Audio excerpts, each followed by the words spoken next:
Shalom bien-aimés dans le Seigneur, nous sommes dans la joie de pouvoir réellement nous retrouver ce lundi pour pouvoir réellement partager la parole du Seigneur. C'est votre frère, le pasteur Philippe Mukenge, pour votre émission Louant l'Éternel, une émission qui parle de la parole du Seigneur, qui analyse la parole du Seigneur au travers les cantiques. Une émission qui nous permet de pouvoir réellement savoir comment adorer Dieu, comment élever, exalter le nom de notre Seigneur Jésus, parce qu'il est celui qui mérite la louange, l'honneur, la puissance au siècle du siècle. Que l'Éternel, notre Dieu, vous soit favorable, que l'Éternel puisse réellement répandre ses bénédictions dans vos vies, dans tout ce que vous faites, que la main de l'Éternel puisse apporter la victoire, puisse apporter réellement la réussite, le succès, puisse apporter le soutien nécessaire afin que vous puissiez véritablement bénéficier, n'est-ce pas, de l'exploit du Seigneur, car la Bible dit avec l'Éternel, nous ferons des exploits. Que l'Éternel, créateur du ciel et de la terre, de l'univers visible et invisible, maître des temps et de toutes circonstances, qu'il puisse vous être favorable en tout temps, en tout lieu, et que le Seigneur puisse véritablement vous éclairer et pouvoir réellement remplir vos cœurs de joie, de paix et de tranquillité pour la gloire de son nom, dans le nom précieux et glorieux de notre Seigneur Jésus. Nous sommes dans la joie de pouvoir partager la parole du Seigneur et nous saluons tous les bien-aimés qui sont réellement un soutien pour cette œuvre. Que le Seigneur vous soit favorable, que le Seigneur vous bénisse. Salutations à tous nos frères qui sont en Afrique, ceux qui sont en Europe, en Océanie, en Asie et en Amérique. Que l'Éternel vous soit très très favorable. Nous saluons tous ceux qui vont pouvoir réellement nous suivre sur notre compte YouTube.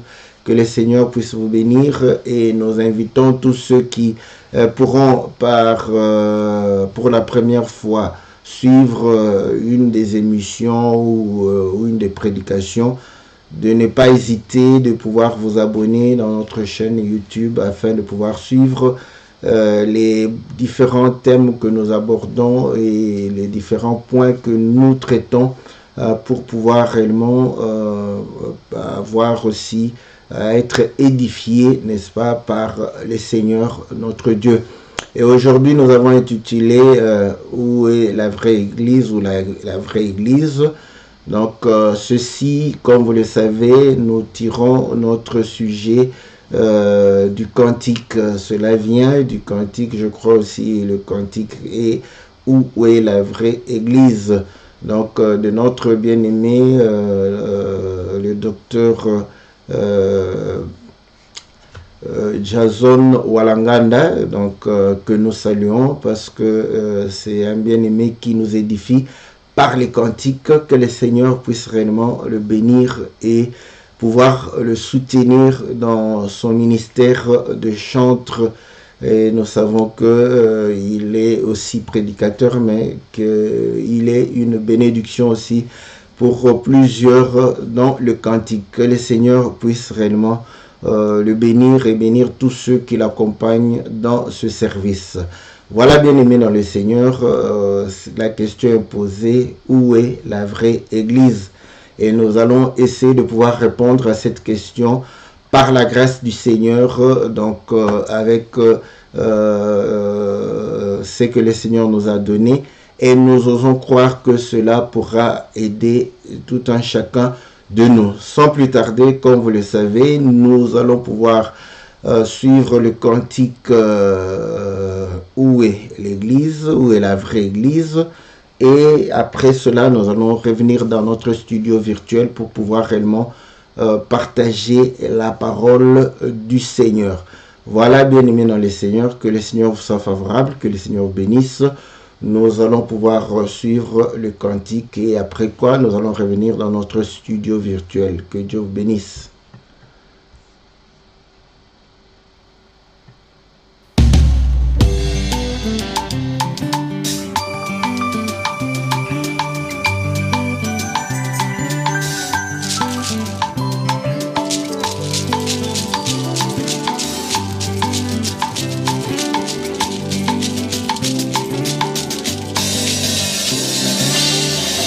L'église, où est la vraie église? Pourquoi toutes ces églises? Seigneur, ouvrez mes yeux afin que moi je voie où est la vraie église. L'église, où est la vraie église? Pourquoi toutes ces églises? Seigneur, ouvre mes yeux afin que moi je voie où est la vraie église.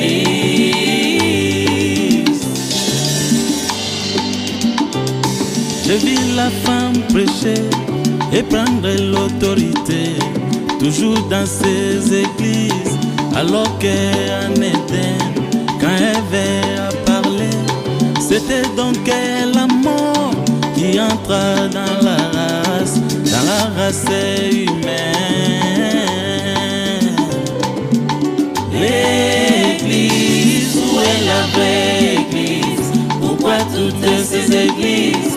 Seigneur, ouvre mes yeux afin que moi je voie où est la vraie église.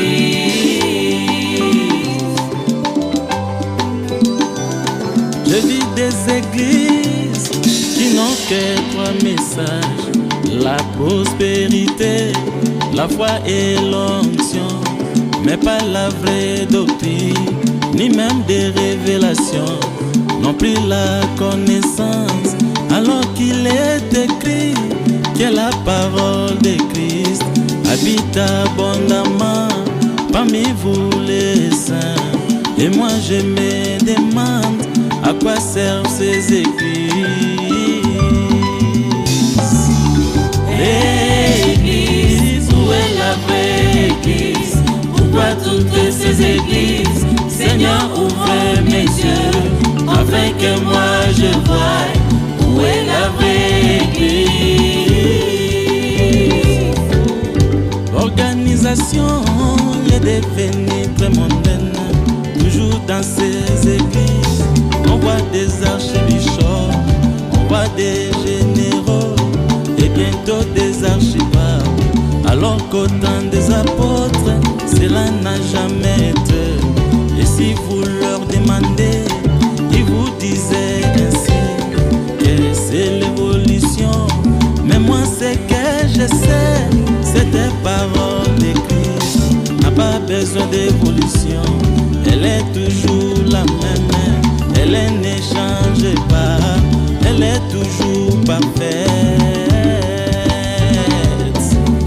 Église, où est la vraie église? Pourquoi toutes ces églises? Seigneur, ouvre mes yeux afin que moi je voie où est la vraie église.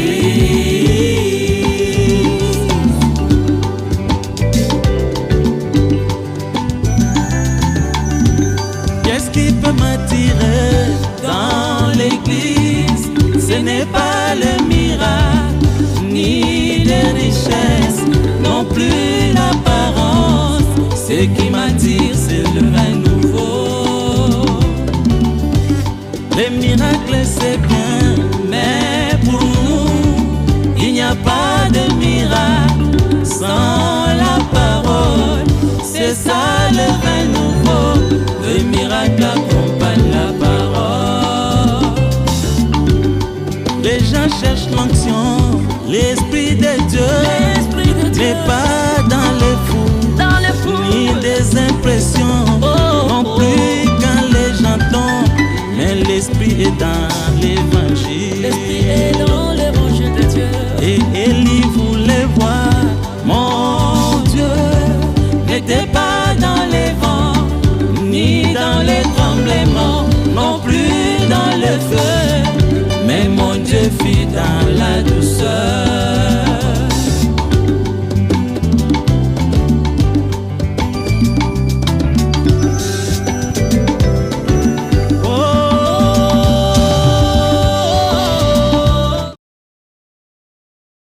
Voilà, nous sommes revenus dans notre studio virtuel pour pouvoir réellement partager la parole du Seigneur. Nous saluons notre bien-aimé, le docteur Jason Walanganda, qui est en Afrique du Sud à Cap Town, et que le Seigneur le bénisse. Donc vous avez suivi le cantique où il se pose la question pourquoi tant d'églises, et parmi toutes ces églises, quelle est la vraie église, où est la vraie église. Donc c'est légitime de pouvoir poser cette question, et je crois que chacun de nous croit qu'il est dans la vraie église. Et de toute façon, parfois quand on se pose des questions comme ça, quand on fait une interpellation de cette manière, on le croit un peu osé, parce que voilà, on va se dire, voilà, vous allez juger les autres, la Bible a dit ne jugez point, tout ça. Non, mais vous allez comprendre que c'est une forme d'hypocrisie que nous sommes en train de pouvoir faire. J'ai toujours dit, j'aime bien la manière dont les églises fonctionnent à Paris, n'est-ce pas, et dans les banlieues de Paris. Vous allez voir, c'est une enceinte où il y a plusieurs salles, et chacun vient, entre dans une des salles où se trouve son église. Donc le fait de venir et de ne pas entrer ailleurs témoigne que ce que vous cherchez ne se trouve pas ailleurs, ça se trouve là où vous êtes entré, ou là vous allez entrer. Donc nous comprenons par là que à ce moment-là, nous rendons déjà un témoignage. Nous rendons un témoignage que je n'entre pas dans cette salle parce que ce que je suis en train de chercher n'est pas dans cette salle. Or, qu'est-ce que tu cherches lorsque tu vas réellement au culte, dans des réunions solennelles pour le Seigneur? C'est de pouvoir élever le nom du Seigneur, écouter Dieu et pouvoir réellement bénéficier d'une vie de la parole. Donc, ce que tu cherches ne se trouve pas dans d'autres salles. Sinon, un jour tu viendrais, tu entrerais dans la salle voisine, ou dans la salle qui vous précède, ou dans la salle qui vient après vous. Donc, vous allez comprendre que cette façon de pouvoir être un peu correct, comme on dit politiquement, donc pour dire que non, on ne va pas s'en prendre aux autres, c'est bien, mais nous faisons un témoignage par notre comportement.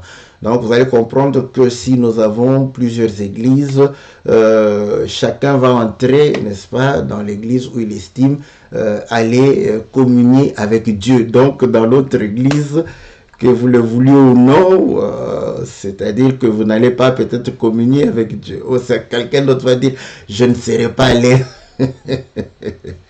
Donc Dieu dans notre église te rend mal à l'aise. Voilà, donc c'est là où je dis, c'est une façon juste de pouvoir réellement être assez correct avec les gens. Mais nous avons le droit de nous poser la question, pourquoi tant d'églises? Voilà, et quelle est la vraie église? C'est une question légitime de pouvoir se poser, et il faut chercher la réponse. Donc, vous allez comprendre que chacun, je laisse à tout un chacun de nous la liberté de pouvoir croire que son église est la vraie église. Mais ce n'est pas le fait que nous croyons que notre église est la vraie église qu'elle sera la vraie église. Donc, c'est vraiment ça, c'est que nous pouvons véritablement observer. Donc, le bien-aimé se pose la question, il va pouvoir dire que voilà, quand il observe, il voit que dans les églises,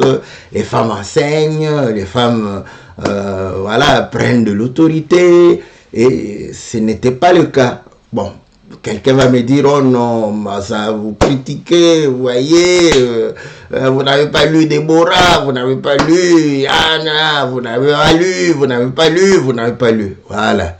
Donc, vous allez comprendre que ça sera peut-être apprécié moyennement. Et après, il dit, voilà, donc on est resté dans la prospérité, dans le fait de pouvoir croire seulement, dis seulement Amen. Donc, voilà, si tu crois, tu verras la gloire de Dieu. Donc, voilà. Donc, les gens doivent croire peut-être à des choses qu'ils ne comprennent pas, mais ils doivent dire Amen, ils doivent voilà, applaudir, ils doivent... C'est ainsi, donc voilà, il s'est dit, mais si la prédication ne se repose que sur ces choses, les biens de la terre. Donc, il se doute fort que ce soit une église du Seigneur. Voilà. Donc là, ça peut aussi poser quelques soucis, quelques problèmes pour dire, oh mais non, mais comment ça? Salomon était riche, David avait des moyens, c'était un roi, voilà, il faut prêcher les gens pour qu'ils deviennent de grands dans ce monde, qu'ils possèdent, tout ça. Donc, on peut encore commencer à discuter. Donc, il va pouvoir dire que, voilà, quand on regarde l'organisation de l'Église, on trouve qu'il y a quand même ça ne va pas. Comment? Donc, quand on voit que celui qui conduit, il se targue des titres, donc les bishops, archibishops, archibishop, c'est encore, je crois, biblique. Bon, je sais que bishop, dans les versions que nous utilisons, c'est évêque ancien, archibishop, je crois, en tout cas, c'est archevêque. Je ne sais pas si je vais trouver, n'est-ce pas, ça ici dans les Écritures noir sur blanc, mais l'idée est quand même, parce que lorsqu'on va chez Aaron, vous allez voir qu'on avait les Lévites, les sacrificateurs et le souverain sacrificateur. Voilà. Donc, peut-être que dans ce sens-là, archibishop, archevêque. Voilà. Donc, on trouve que, bon, sinon encore, c'est encore biblique. Vous voyez, hein, quelqu'un, mais c'est biblique. L'évêque, bishop, c'est en anglais, bishop, voilà. Mais bon, comme général, ça devient, ou colonel, ça devient déjà un peu raisonné, tout ça. Donc, voilà, on a comme ça, vous voyez, les gens qui se targuent des titres et surtout où la parole de celui qui conduit est pratiquement la parole de Dieu. Donc, quand il dit, on doit obéir automatiquement à ce qu'il dit, et quand même ça peut aller à l'encontre de ce qui est écrit. C'est là où on trouve que l'organisation devient humaine parce qu'on obéit à un homme, on obéit, n'est-ce pas, au dictat d'un homme. Donc voilà,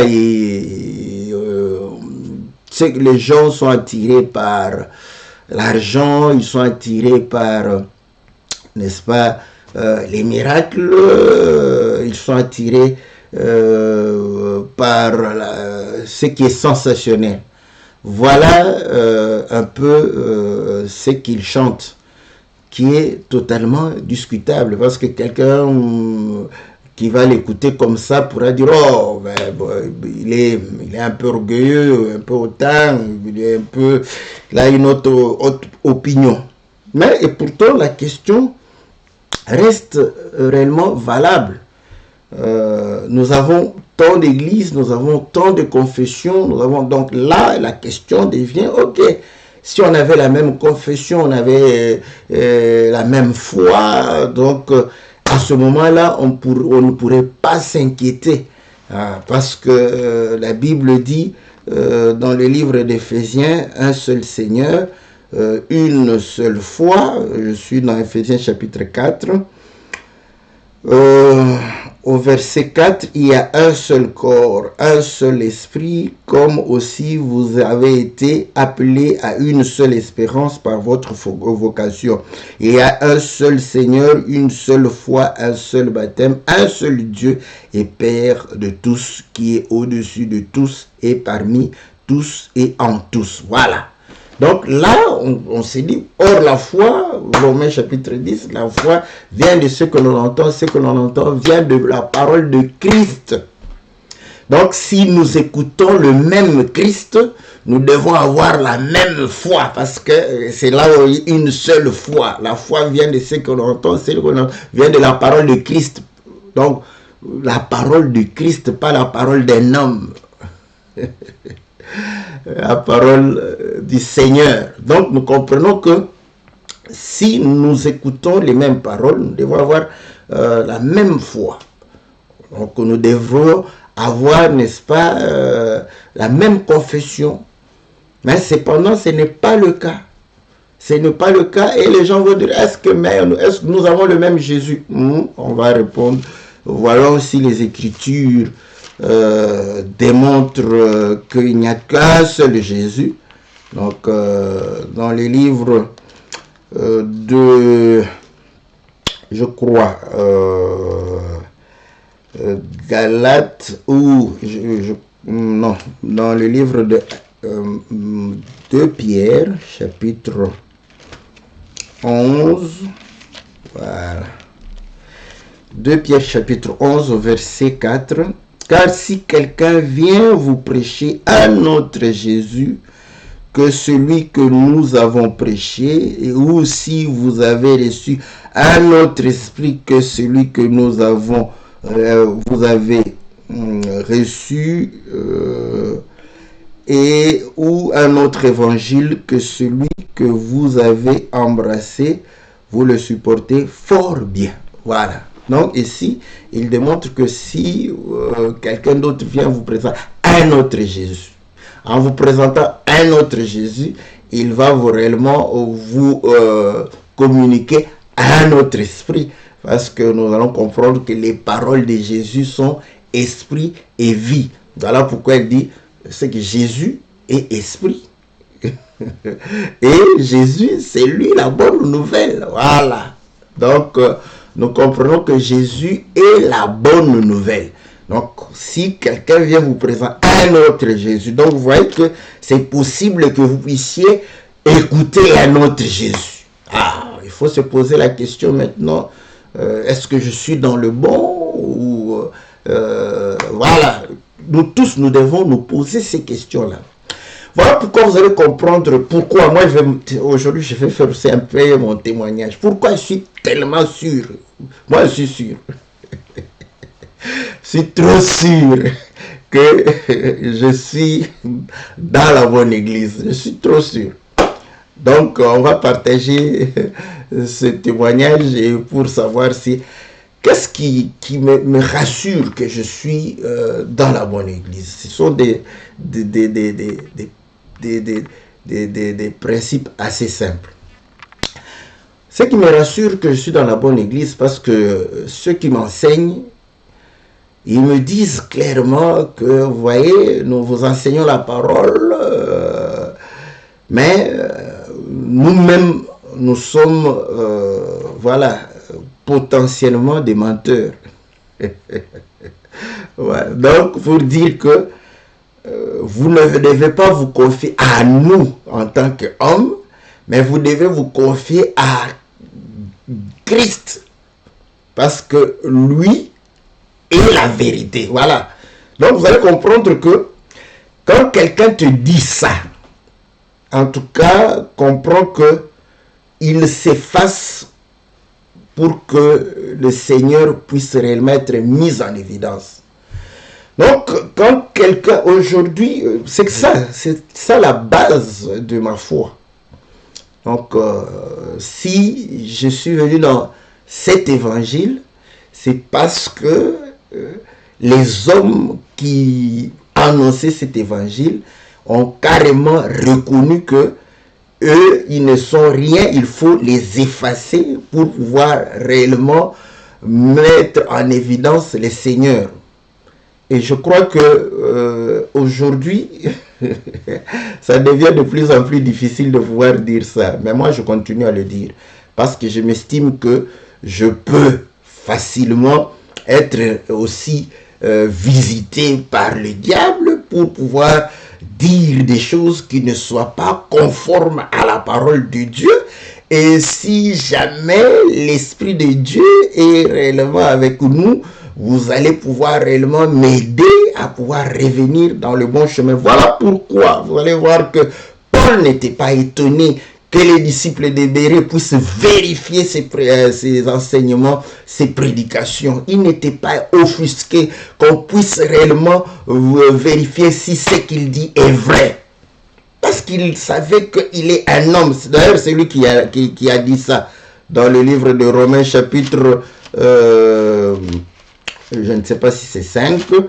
Il va dire que, voilà, je crois que c'est ça, chapitre 5, au verset, voilà, Romains, attendez, c'est pas 5, 3, c'est chapitre 3, au verset 4. Loin de là, que Dieu au contraire soit reconnu pour vrai et tout homme pour menteur, selon qu'il est écrit. Donc tout homme doit être reconnu menteur, donc, y compris Paul et moi qui vous parle. Et tous ceux qui vont vous prêcher au nom du Seigneur Jésus, ce sont des présumés menteurs. Vous pouvez les traiter de menteurs. Alléluia. Bon, certains vont dire, oh mais non, vous allez vous rendre les gens impolis. Non, non. C'est l'écriture. Ou bien c'est l'écriture qui est impolie, ou bien c'est non. L'écriture dit que tout homme soit reconnu comme menteur. Donc, si tu es homme, reconnais-toi comme menteur.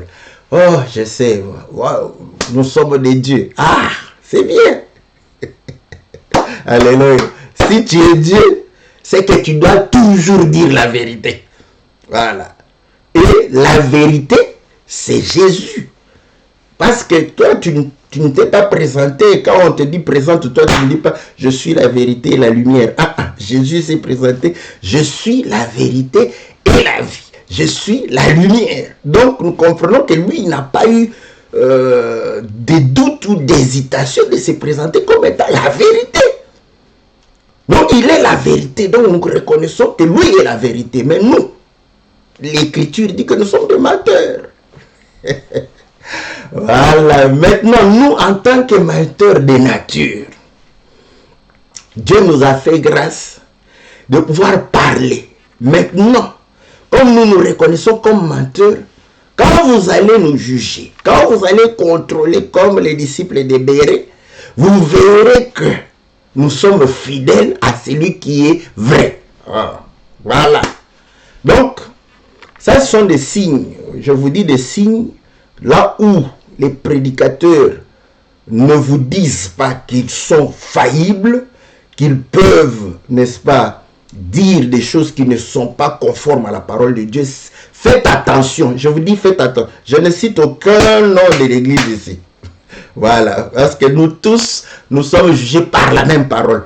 Même si vous venez dans notre église, et que vous me voyez en train de pouvoir, peut-être ici c'est la télévision, c'est comme on dit téléévangélisation, donc je peux peut-être paraître, n'est-ce pas, assez donner une image, mais quand on est dans notre église avec les bien-aimés, là je sors mes griffes pour dire que non, tout ce que je dis, tout ce qui sort de ma bouche, doit être la vérité. Oui, c'est le souhait que j'ai, c'est la prière que je fais à mon Seigneur tous les jours, afin que de dire la vérité. Mais vous savez, Dieu est bon, il aime toujours se distinguer, d'où un jour il pourra me laisser, n'est-ce pas, aussi, pour que vous sachiez que je suis faillible. Comme ça, vous saurez que, oh non, non, il est faillible. Donc, il n'est pas le Dieu créateur du ciel et de la terre, de l'univers visible, mais il est un Dieu qui meurt comme un homme. Voilà. Donc, ça, ce sont déjà des choses qui peuvent vous rassurer. Vous rassurer que non, je suis dans le bon, parce que les gens se remettent en question par rapport à la parole de Dieu. Ils ne sont pas figés. Et c'est comme ça que moi je cru. Et moi j'ai gardé cela. Malgré qu'aujourd'hui Dieu m'a fait grâce aussi de pouvoir enseigner. J'enseigne de la manière dont on m'a enseigné. C'est bon. Voilà. Donc, c'est pourquoi, avec tout le respect, mais bon, Dieu m'a fait grâce aussi, hein, de ce côté-là, je me mets au-dedans de moi, je peux me mettre en colère comme tout homme assez rapidement. Mais pour que cette colère puisse se manifester dehors, en tout cas, là, l'écriture qui dit que Dieu est là, la colère s'accomplit en moi. Voilà, là au moins, c'est donc ce qui me permet de pouvoir supporter aussi, n'est-ce pas, les choses que moi j'estime, que moi je crois que ce n'est pas correct. Voilà pourquoi je peux encore, n'est-ce pas, supporter cela pour me dire, ok, mais pourquoi ce n'est pas correct, chercher à pouvoir, voilà. Donc, vous allez comprendre que, avec tout le respect, parce que ça te permet de pouvoir parler avec respect. Quand tu es en colère et que tu brûles de colère, c'est pourquoi la Bible dit, faites attention de ne pas pécher. Donc, la colère va te pousser de dire des mots qui ne seront pas assaisonnés, n'est-ce pas, de sel. Donc, tu risques de dire directement à la personne, tu es diabolique. Ça, c'est la colère qui anime. Parce que tellement que tu trouves que non, il dit des mensonges, il dit de la fausseté. Au lieu de pouvoir commencer à lui montrer que non, mon ami, la Bible dit ceci, tu trouves que tout ça c'est trop long. Directement, c'est diabolique, tu es enférique, tu es terrestre, païen. Voilà, comprenez que c'est la colère, l'irritation. C'est normal. Quand vous lisez les Écritures, c'est pourquoi la Bible, que le Seigneur soit. C'est tout à fait normal. Demandez à Paul. Paul est arrivé à l'aéropage. Il était dans un courroux. Oui, il était très fort. Mais heureusement qu'il avait l'Écriture que quand vous vous mettez en colère, n'est-ce pas, faites attention de ne point pécher.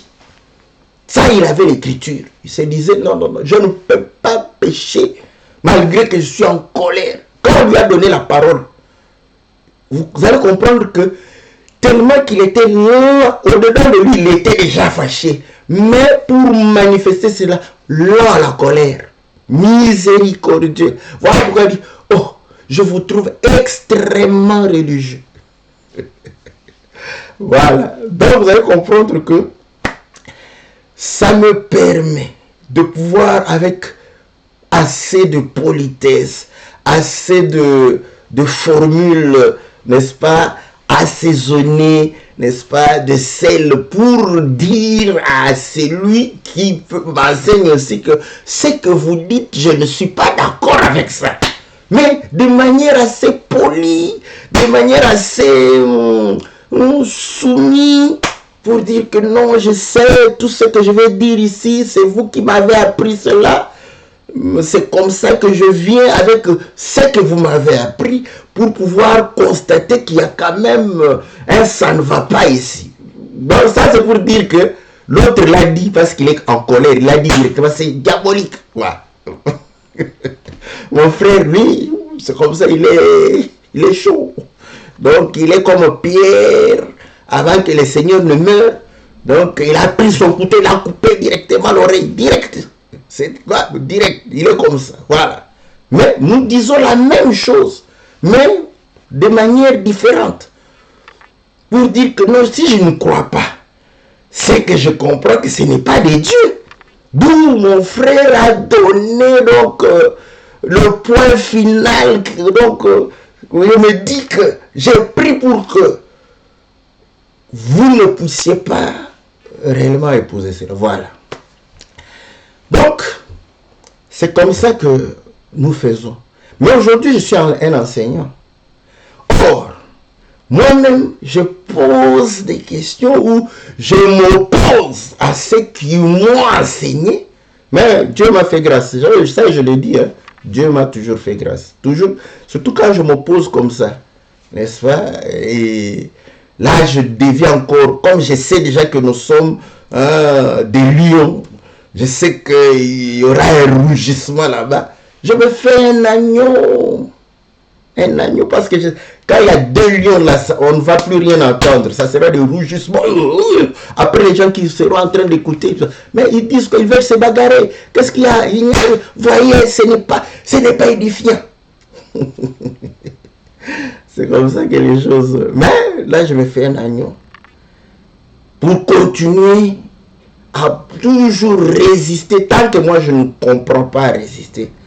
Donc, la Bible dit, ce que vous voulez faire qu'on fasse pour vous, faites-le à autrui. Donc, si je résiste ceux qui m'enseignent, quand j'estime que ce n'est pas correct, je dois aussi préférer que les gens me résistent lorsqu'ils comprendront que je suis à côté. Donc, c'est tout à fait normal. Bon, maintenant, comme moi, j'avais des frères qui étaient trop directs pour dire c'est diabolique, c'est amphérique, c'est normal. Rien de nouveau sur la terre, ce qui a été. Donc, c'est tout à fait normal que je puisse aussi rencontrer des frères qui, la colère, ils ne maîtrisent pas trop pour dire directement « Oh, pasteur, ça c'est amphérique, ça c'est très diabolique, c'est une compréhension de la foule. » Donc, tu comprends les choses en parabole dans votre langue du village. Donc, c'est normal. C'est la façon dont il est en train de pouvoir me dire, je ne crois pas à ce que tu dis, car ce n'est pas conforme aux Écritures. Mais si je suis dans la vérité, Dieu va me donner encore d'autres arguments. Parce que tant qu'il ne comprend pas, il ne doit pas aussi être hypocrite. Bon, au moins je comprends qu'il a une nature impulsive. Donc, je peux prier pour lui et l'exhorter par rapport à cela. Donc, voilà. Donc, vous allez comprendre que c'est vraiment ce qui peut te rassurer. Que, au fait, là où tu es, on est en train de privilégier la parole. Pourquoi?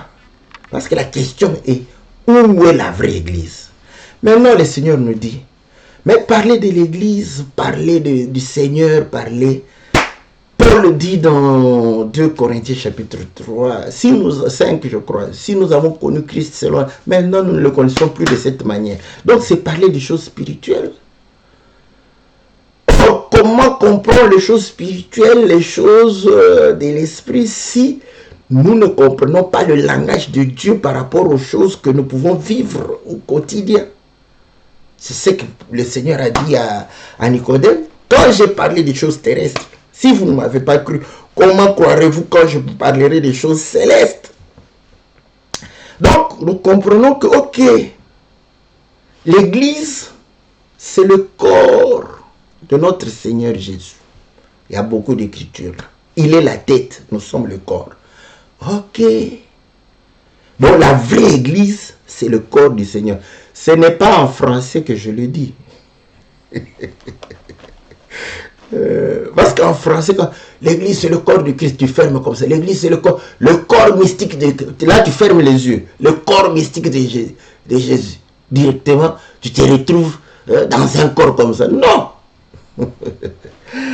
C'est pas en français, n'est-ce pas? Donc nous comprenons, ok.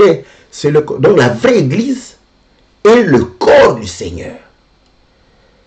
Voilà pourquoi, pour preuve, lorsque Paul a commencé à persécuter la vraie église, le Seigneur est intervenu.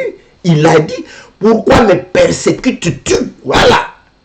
Paul s'était étonné, il dit, mais toi, comment je veux te persécuter? Je ne te vois même pas, comment je veux te persécuter? Il dit, oh non, non, non. Quand tu touches à ces gens-là, tu me touches parce qu'ils sont mon corps. Voilà. Donc nous comprenons que la vraie église, c'est le corps du Seigneur. Maintenant, vous voyez, nous avons dit Christ, parce que toi-même, c'est le corps mystique. Hein, voilà, ça j'aime ça. Quand tu dis le corps mystique de Christ. Donc, on comprend que c'est un mystère que nous devons révéler afin de pouvoir comprendre. Alléluia. Donc, tu me permets de pouvoir chercher à comprendre ce mystère par des clés que le Seigneur nous a données. Maintenant, quand nous parlons Jésus, bon, mystique, mystère, tout ça, on ferme les yeux pour... Bon, au lieu de fermer les yeux, mais il y a quelqu'un qui a été vu avec ses yeux ici. Lui, il a été aussi vu, mais nous ne le voyons pas avec ses yeux. L'Écriture dit que Jésus est le second Adam, le dernier Adam. Ah, ok, c'est bon. Donc, comme lui-même a dit, que les choses terrestres peuvent nous donner de la lumière, n'est-ce pas? Lorsque nous les comprenons pour pouvoir accéder à la lumière des choses célestes, des choses spirituelles. Et c'est là où nous allons, parce que nous comprenons que l'Église, c'est le corps du Seigneur, c'est son épouse. Voilà. Donc, nous rentrons au commencement. Donc, si Jésus est le second Adam, donc le premier Adam est l'image de Jésus pour son Église. Alléluia, c'est bien. Maintenant, vous allez comprendre que le premier Adam est l'image de Jésus pour Ève, qui est l'image de l'Église. Voilà. Donc, Ève, n'est-ce pas, est la vraie Église, n'est-ce pas, de Adam, si on peut comprendre comme ça. Pourquoi nous pouvons nous rassurer que Ève est la vraie Église d'Adam? Pour Adam, il n'y a pas de discussion. Il n'y a pas de discussion. Mais maintenant, bon, j'aime que ma femme me pardonne. Je prends toujours sur moi pour que quelqu'un, si je prends l'exemple de quelqu'un d'autre, comment il me cite comme ça, il souhaite, qu'est-ce qu'il souhaite? Il souhaite que je me sépare avec ma femme. Voilà, c'est pourquoi je prends toujours l'exemple sur moi. Parfois, indirectement, je vais parler de ma femme, hein, que j'aime beaucoup aussi. Voilà. Donc vous allez comprendre que aujourd'hui, il peut y avoir un doute pour moi, même pour elle, pour se dire vraiment, est-ce que c'est vraiment l'homme? Pourquoi? Parce qu'elle est née quelque part. Moi aussi, je suis né quelque part. Et nous nous sommes rencontrés. Mais ce n'était pas le cas d'Adam. Adam, ce n'était pas ce cas-là. Voilà pourquoi aujourd'hui, certains, quand ils ont des problèmes dans le foyer, après, la femme se dit vraiment, est-ce que vraiment c'est l'homme que Dieu... L'homme se dit, est-ce que vraiment c'est ma femme? Mais le jour où ils se sont mariés, ils ont évoqué l'écriture d'Adam. Os de mes os, chair de ma chair. Bon, pour nous, c'est poétique. Alléluia. Bon, vous allez me dire, mais pourquoi? Oh, mais le pasteur n'a pas la foi, parce que le pasteur doit avoir la foi. Le pasteur doit, n'est-ce pas, croire, oui. Mais les Écritures me le démontrent. Voilà pourquoi. Dans Matthieu chapitre 22, les Sadducéens sont venus devant le Seigneur. Parce que cette question se posait. Mais pour Adam, ça ne va pas se poser. Pour nous, ça peut se poser. Est-ce que ils ont dit, Seigneur, bon, vous croyez à la résurrection? Ok, c'est bon. Il y avait un homme ici qui s'est marié avec sa femme. Ils n'ont pas eu d'enfant. Comme la loi dit que, voilà, s'il n'a pas d'enfant, le frère va prendre la femme pour pouvoir susciter la postérité. Celui qui a suivi a pris. Il est mort aussi jusqu'à 7. Et à la résurrection, elle sera la femme de qui? Ah, vous voyez, la question se pose. Hein? Bon, maintenant, quand je prends, si Dieu nous prête vie, on arrive vers 80 ans, là, bon, je sais, elle aussi pourra savoir. Hein? Donc, ça peut, bon, pour elle, pour la femme, c'est beaucoup plus sûr. Mais pour nous, les hommes, c'est terrible. Je prends que Dieu nous prête vie jusqu'à 80 ans. Bon, si on meurt le même jour à gloire au Seigneur, là, bon, l'histoire se termine en apothéose. Voilà. Mais bon, c'est pour eux qu'on ne meurt pas le même jour. Voilà. Bon, c'est là où je dis pour nous les hommes, c'est assez difficile. À 80 ans, ça dépendra de l'état où je serai. Si je cours encore comme certains ont cette grâce de pouvoir courir à 80, même à 100 ans, là, vous allez voir après peut-être 2 ans, 3 ans comme ça. Oh non, vous voyez, je dois me marier parce que si jamais je m'affaiblis, il faut que quelqu'un prenne soin de moi, tout ça. Hein? C'est ça la justification qu'on donne. Bon, pourquoi pas la femme? La femme à 80 ans aussi peut dire que voilà, je peux devenir malade, il faut que quelqu'un prenne soin de moi. Donc voilà, elle peut se remarier. Mais si elle s'est mariée, elle n'aimait pas se marier. Sans écriture. Bon, juste pour montrer que, voilà, si on n'arrive pas à ces âges-là, on est assez jeune, donc quelqu'un peut se remarier. Ah, c'est là où ma question devient. Parce que quand on se pose comme ça, il doute de sa femme, il va divorcer. Non. Donc c'est pour dire que nous sommes des hommes. Ceux qui ont des difficultés se posent ces questions-là. On se met à leur place. Ils se demandent vraiment. Moi, je connais un grand frère qui m'a dit, j'avais cru à cette parole le jour où j'ai pris ma femme. Parce que le grand frère a fait, c'est un marathonnier, il a fait le marathon, il est parti par là, par-ci, par-là, donc il a échoué dans plusieurs couples où il était entré. Arrivé, il trouve une femme qui prie, qui était posée, une femme vraiment. Et ils se sont mariés devant le pasteur.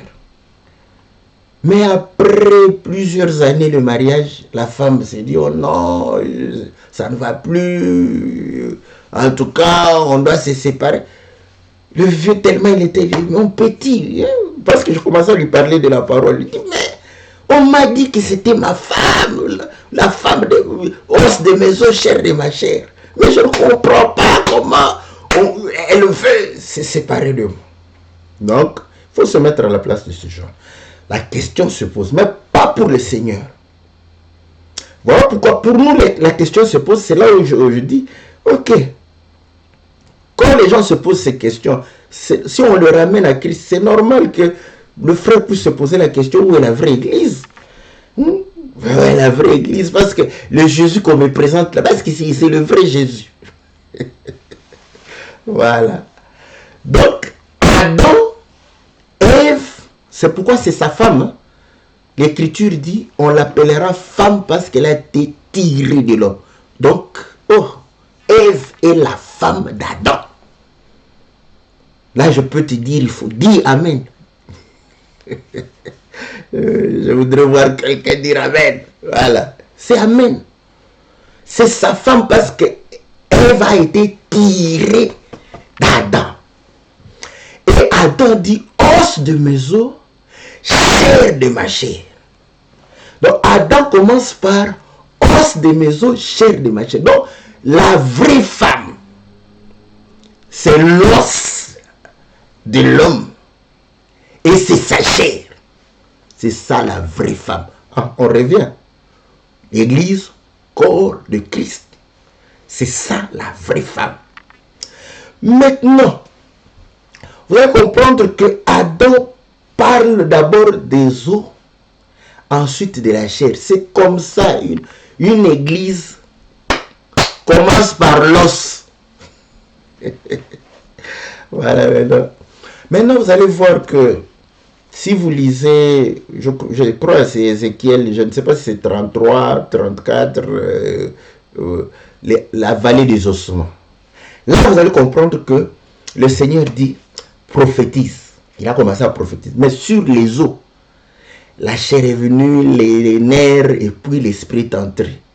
Ces corps ont pris vie. Et ont commencé à marcher. Donc, vous voyez, c'est pour démontrer. Parce qu'Adam l'a dit.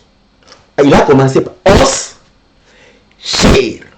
Et la vallée des ossements nous montre que Dieu commence par les os. Et ajoute, n'est-ce pas, c'est tout à fait normal. Et les os, c'est le squelette. Le os, n'est-ce pas, c'est comme le fondement même, n'est-ce pas, du corps.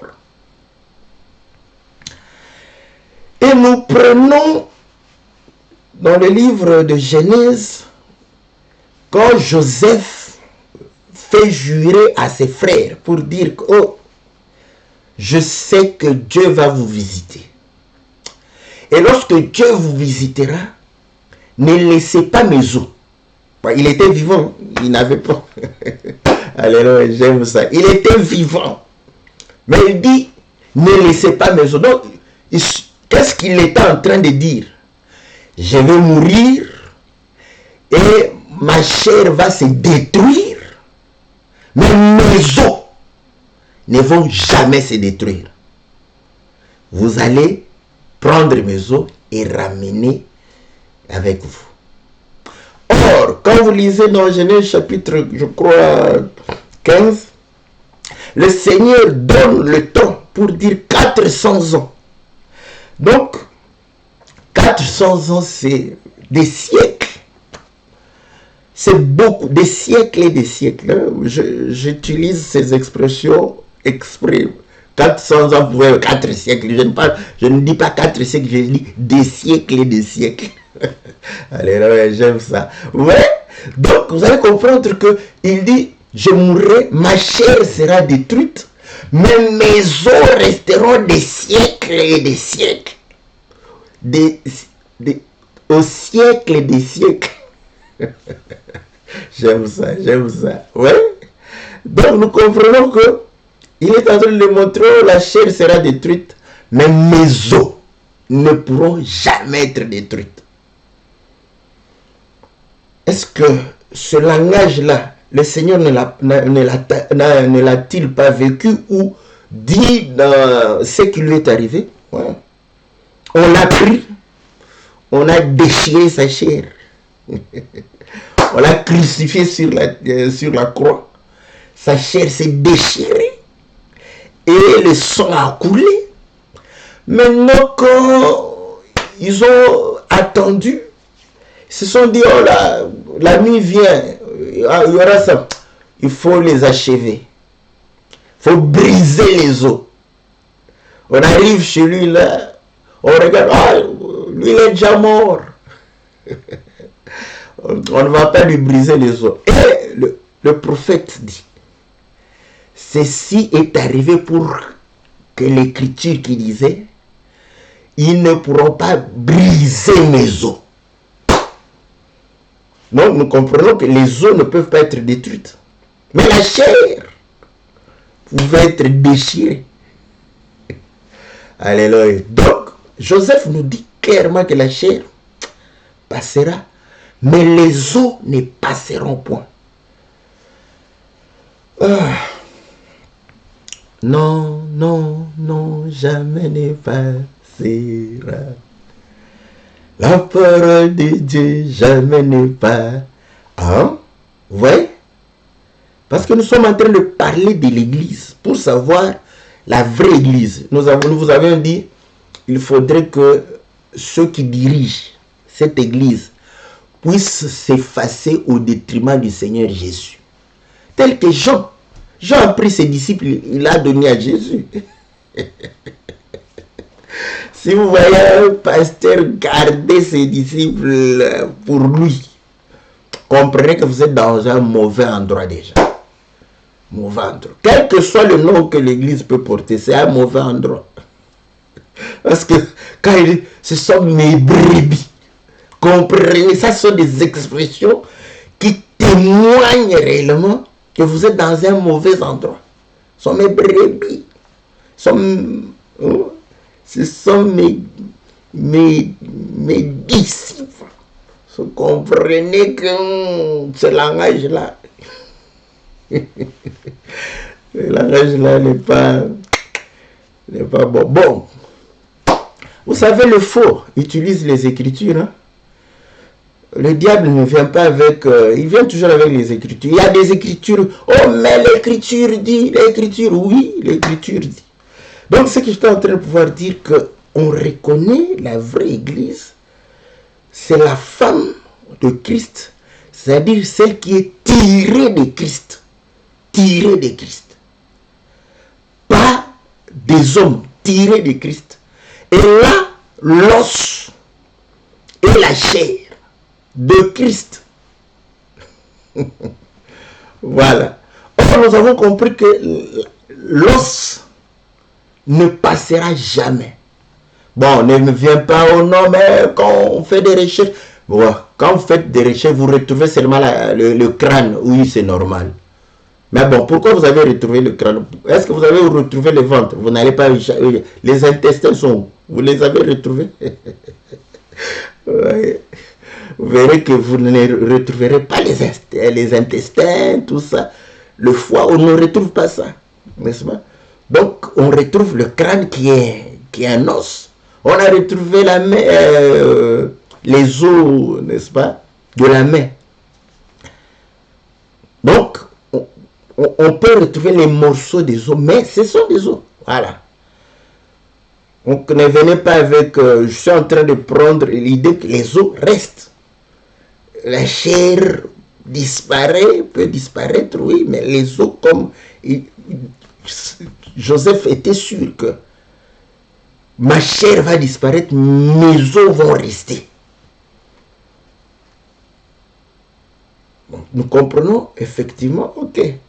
Donc la vraie église, c'est celle qui a l'os, qui n'a pas été brisé. Alors nous avons compris que l'os, c'est le fondement, n'est-ce pas, de la chair qui se pose, le fondement de la chair. Donc, voilà pourquoi vous allez comprendre que quand on détruisait les temples, généralement, on laissait les fondements. Hein. Donc, on laissait les fondements. On peut détruire les murs, mais le fondement reste. Parce que le fondement est enterré. Donc, le fondement reste. Et c'est là où vous allez comprendre que l'Église est fondée sur Christ. Ok, Christ. Au commencement était la parole était avec Dieu, la parole était Dieu. Voilà. Cette parole s'est faite chair. Donc nous comprenons que une église est fondée sur les paroles du Seigneur. Voilà pourquoi. Quand vous commencez, oh non, chez nous, chez vous qui? Les Mongols, chez vous qui? Les Amérindiens, chez vous qui? Les Amazoniens, chez vous qui? Les Pygmées, chez vous où? Nous n'avons pas chez nous ici sur terre. Ah, ça c'est bon. Voilà pourquoi Paul dit que nous n'avons pas de cité permanente ici. Voilà pourquoi nous ne nous conformons pas aux traditions des hommes, quelle que soit cette tradition. Parce que certains croient que la tradition africaine, c'est la sorcellerie, mais pas la tradition des Blancs. Quand Noël, c'est leur tradition. Ouais? Donc vous allez comprendre que nous ne sommes pas basés sur les traditions, nous ne sommes pas basés sur l'intelligence de l'homme, nous ne sommes pas basés sur le rudiment du monde. Voilà pourquoi Colossiens chapitre 2 verset 8 dit, nous sommes fondés sur Christ. Christ qui est la parole. Voilà pourquoi, lorsque la parole dit quelque chose, nous nous courbons. Si vous êtes dans une église où la parole est au-dessus de vos conducteurs, la parole de Christ, comprenez que c'est la bonne église. Mais si toi-même tu sais que tu n'es pas... Parce qu'il y a certains qui savent qu'ils ne sont pas dans la bonne église, mais ils restent. Pourquoi? Parce qu'il y a des amis. Pourquoi? Parce que, voilà, il a une charge. Mais lui-même sait que non, mais si... Certains savent même que oh, mon pasteur ne connaît rien des choses de... mais si le pasteur ne connaît pas, sors. Va chercher là où un pasteur pourra t'enseigner la parole de Dieu. Donc tu es conscient. Quand tu es conscient, sors calmement. Tu n'as pas besoin que quelqu'un vienne te dire. Toi-même tu es conscient. Tu es déjà conscient de là où tu es que ça ne va pas. Il n'y a rien de beau ici. Je ne viens que peut-être pour parler avec les... Sors de là, quand même. Mais quand tu ne comprends pas, tu crois véritablement. Comprends, il faut vérifier toujours les Écritures. Voilà pourquoi nous avons toujours cette habitude de dire qu'il faudrait vérifier ce que nous disons par rapport aux Écritures. Pourquoi? Parce que l'Écriture est là pour convaincre. Voilà. L'Écriture est là pour montrer que la révélation que nous apportons ne vient pas des hommes ou de notre tête, mais ça vient de l'Écriture, parce que l'Écriture est inspirée. L'Écriture a une révélation, un esprit, et cet esprit, c'est le témoignage de Jésus. Donc vous allez comprendre que une vraie église est caractérisée par le fait que son fondement est réellement la parole de Christ. Et sachez, les œuvres sont fonction de cette parole. Donc, vous allez comprendre que c'est une église qui pratique ce que le Seigneur a enseigné. Voilà pourquoi, voilà. Maintenant, il a pris quelques exemples seulement pour dire, ok, vous laissez les femmes enseigner parce qu'elles sont belles.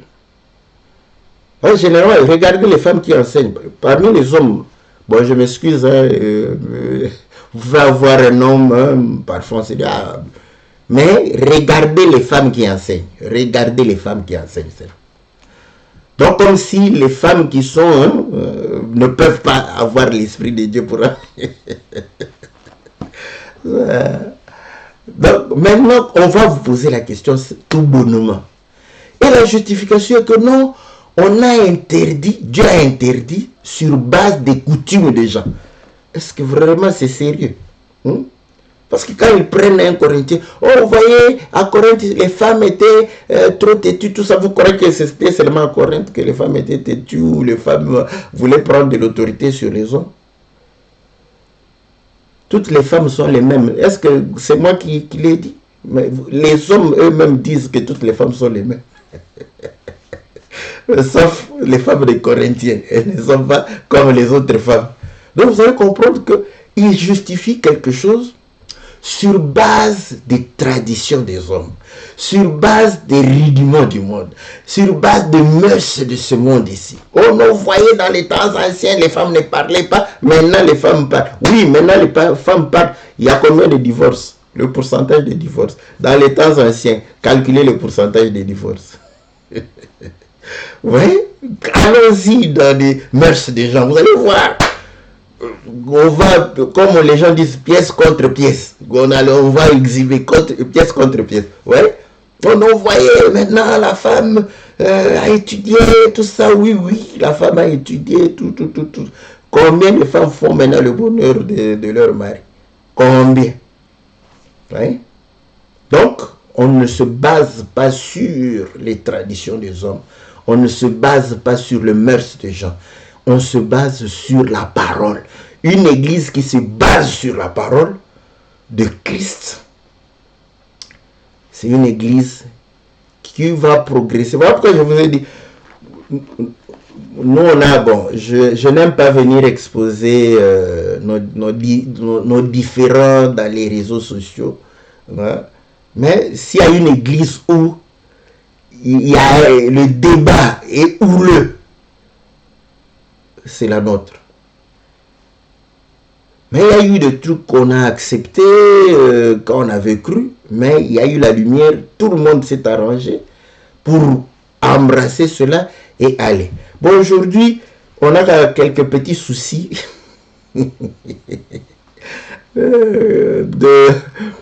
certains estiment que la dose de révélation que Dieu a déversée sur nous est trop grande. Ils disent non, il y a une trop forte dose de révélation. Donc il faudrait comment neutraliser un tout petit peu cela. Bon, c'est le grand problème qu'on a. C'est seulement ça. Mais je crois de tout mon cœur, je crois que il y a possibilité, n'est-ce pas, de pouvoir se mettre. Aujourd'hui, parfois nous nous sommes régnés nous-mêmes. Nous nous sommes régnés. Pourquoi? Parce que C'était facile pour nous de résister à ceux qui nous ont prêché la parole. Et ce n'était pas de la blague. Nous les avons résistés avec une attitude aujourd'hui qu'on appelle d'impolitesse. Hein? On l'a fait pour eux. Mais ils n'étaient pas morts. Ils sont restés prédicateurs. Ils nous ont enseigné. Malgré cela, nous sommes restés à leurs pieds pour pouvoir écouter la parole du Seigneur. Ça serait la moindre chose qu'on nous fasse la même chose. Hein? Voilà. Donc, nous pouvons supporter pour moi assez facilement ce que nous-mêmes nous avons fait à nos aînés. Maintenant, si nous ne voulons pas que nous puissions subir, c'est à nous. Parce que quelque part, nos aînés nous ont inculqué cela. Mais nous devons inculquer la bonne manière de pouvoir résister à la parole. La bonne manière de résister l'homme qui ne comprend pas la parole ou qui dit les choses qui ne sont pas conformes à la parole. C'est ça. Mais il faudrait enseigner aussi par la patience, par le fait de supporter. Parce qu'on ne peut pas... voilà, Dieu nous enseigne, parce que le mal que nous ressentons là, ça va nous donner l'intelligence de pouvoir réellement apporter la correction et de pouvoir ramener les gens. Donc, je crois que moi, je le crois. Je crois que je suis dans la bonne église, parce que dans l'église où je suis, l'homme n'a pas de place. C'est Christ qui est au top. Et cela se voit parce que les hommes s'effacent. Et je crois que quand un homme voudrait prendre la place de Christ, il va subir, n'est-ce pas, une résistance calme de notre part, douce de notre part. Mais chacun a son tempérament. On a des frères qui ont le sang chaud. Donc, ceux-là, c'est la manière où ils vont exprimer leur mécontentement. On pourra toujours apporter quelques corrections si on trouve que c'est non conforme à la parole de Dieu. Voilà, bien aimés dans le Seigneur, on ne peut pas terminer ce sujet. C'est juste quelques éléments pour comprendre, n'est-ce pas, si on est dans le bon. Voilà, si on est dans le bon. Ce sont ces petites choses qui feront que tu puisses comprendre. Donc, je n'ai cité aucune église, n'est-ce pas? Donc, et d'ailleurs, je pourrais même dire que même si l'église peut porter les noms qui semblent être bibliques, si un homme prend la place de Dieu, de la parole, comprenez que vous n'êtes pas dans le bon. Mais comme nous savons que la foi que nous nous confessons, peut-être que ces frères peuvent être terrorisés d'une manière ou d'une autre, mais nous savons que comme on est une grande famille, Dieu apportera la solution d'un frère qui viendra peut-être d'ailleurs pour pouvoir rétablir les choses. Voilà, bien aimés dans le Seigneur, n'est-ce pas? Ce que nous pouvions dire, nous mettons un petit point virgule. Je vais lire les questions après parce que s'il y a des questions, on pourra continuer. S'il n'y en a pas, donc on pourra passer à autre chose. Nous bénissons le bien-aimé, le docteur Jason Walanganda pour le cantique. Que le Seigneur le bénisse. Et nous vous disons, voilà, ceux qui donnent l'argent, un grand merci. Et nous disons à tous les autres de pouvoir réellement contribuer pour soutenir les bien-aimés afin que nous ayons, n'est-ce pas, des émissions, n'est-ce pas, pour pouvoir réellement élever le nom du Seigneur. Voilà, bien-aimés dans le Seigneur, on se retrouve lundi dans notre émission Louons l'Éternel et le mercredi, ça sera dans l'émission Que la Bible parle. Que le Seigneur vous bénisse et vous accorde réellement toutes les bonnes choses dans le nom puissant et glorieux de notre Seigneur Jésus. Amen.